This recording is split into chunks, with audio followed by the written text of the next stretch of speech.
morning. Thank you, Madam Chair Scanlon and Mr. Klein. Appreciate the opportunity to testify in front of the House Judiciary Committee this morning.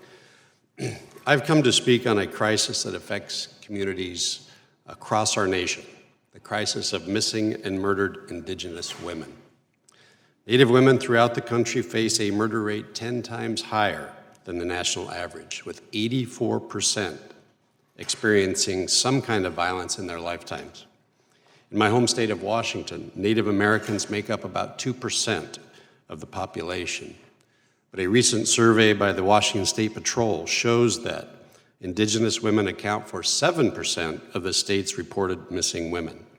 Unlike other crimes, this problem affects communities in both highly populated urban areas as well as rural areas. My congressional district sits at the epicenter of this crisis in the state of Washington. There are currently 31 open MMIW cases on or near the Yakama Nation in central Washington, including 7 cases in just the last 5 years. This is in addition to 71 open cases in the greater Seattle metropolitan area. Not only is the sheer number of open cases alarming, but the lack of resources and tools law enforcement agencies have to combat this problem is staggering. The complicated jurisdiction between federal and tribal and local law enforcement has caused serious issues throughout many investigations, and the families and communities of these victims are left without answers.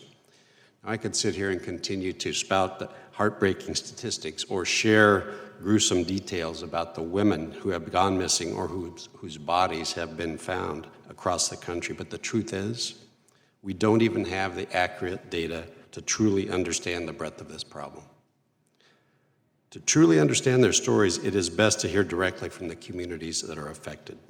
Our community in central Washington has not been silent. Citizens of the Yakama Nation and other local tribes have hosted rallies and forums to raise awareness of this crisis and demand action. One of our local newspapers, the Yakama Herald-Republic, has diligently highlighted the response and activism on the ground, providing resources for families and friends of missing Native women.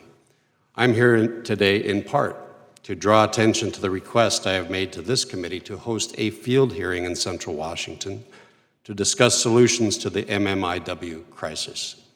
My written request was delivered in June and has been echoed in letters from numerous tribes, advocacy groups, and women's organizations, yet we have yet to receive a response.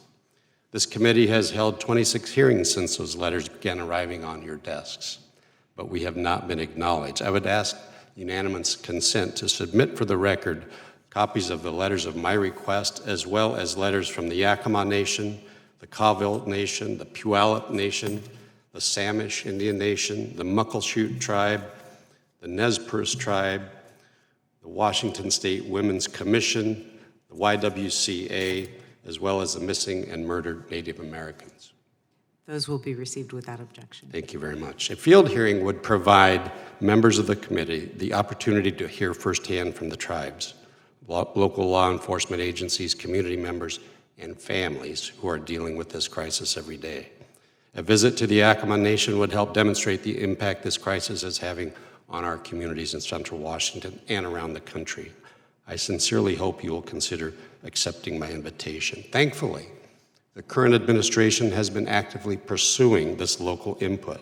The Department of Interior is conducting a series of roundtable events with tribes and local law enforcement agencies across the country, most recently in Arizona and Alaska. While the DOI and the Bureau of Indian Affairs certainly have a role to play here, it is Congress must pay attention and do our part.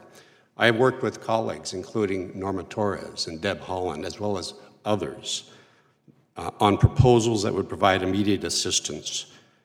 For instance, Savannah's Act and the Badges for Native Communities Act would develop guidelines and best practices to enhance the reporting and record-keeping of crimes against Indigenous women, improve communication between law enforcement and families of victims, and provide resources to tribal law enforcement to recruit, retain, and train officers to better investigate these crimes. There is strong bipartisan support for both of these bills, which have been referred to your committee.